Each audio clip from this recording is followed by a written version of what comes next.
You've got all your keywords. They're organized. Now we're ready to apply all of these keywords to our website. So let's look at the basics of search engine optimization. The key is taking all those keywords that you've researched and put them in key places on your web pages. The key here is not to just simply repeat a primary keyword over and over and over. You've got to approach this logically. As we saw with our keyword research, there are many different ways that people search, many different phrases that people use, and so we want to be able to encompass the amount of variations and words that people use and try and rank for many words, not just one word. So this is where your organization comes into play. Now, the first thing to remember is that when we talked about search engines and how they go out and find web pages and they bring them back and they evaluate them in the algorithm, the important thing to remember is that search engines, they're blind. They can't see images. They don't read the text. They simply put it against a computer algorithm.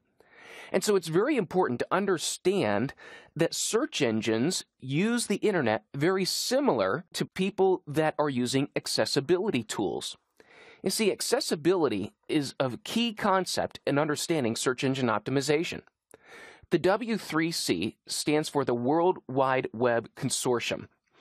And what they do is put together helps for people to understand accessibility online, so that people who can't see, hear, or interact with computers, they use accessibility devices that enable them to interact with websites, such as Braille keyboards, such as screen readers, things that make it easier for them to interact with websites. The more you make a website able to be used by a screen reader, text reader, Braille keyboard, the more you're able to make it for a search engine to get through the site, because search engines have the same limitations.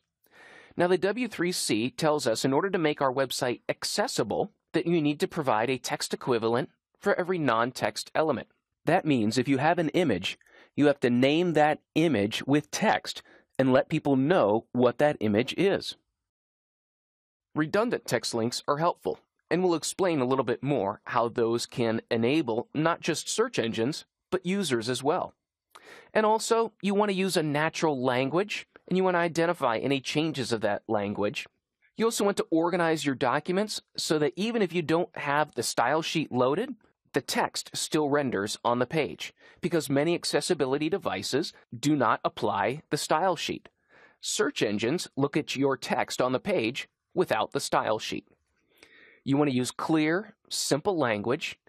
Make sure that your content is accessible. Anything that's contained in a Flash movie probably isn't accessible. Flash has come a long way, but it still isn't fully accessible. And also, when you link a page, you want to identify the target of that link using anchor text.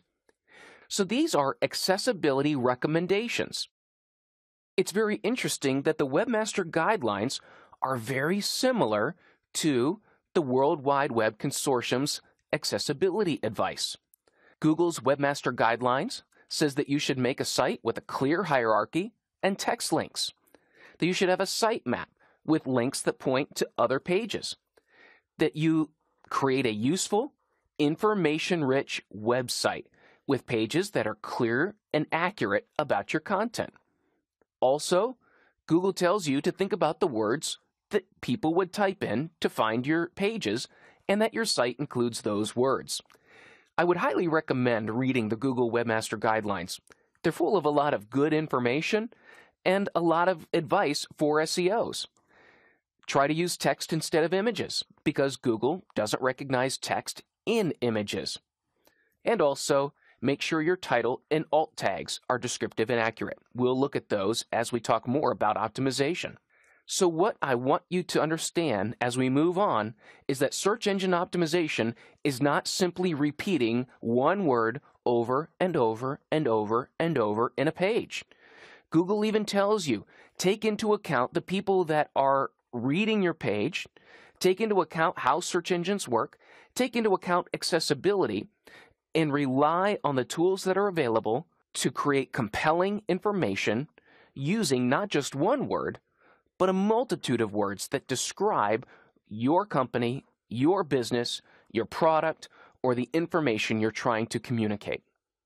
So, just to cover the basics, search engines want you to focus a page on a primary concept. People want you to focus a page on a primary concept.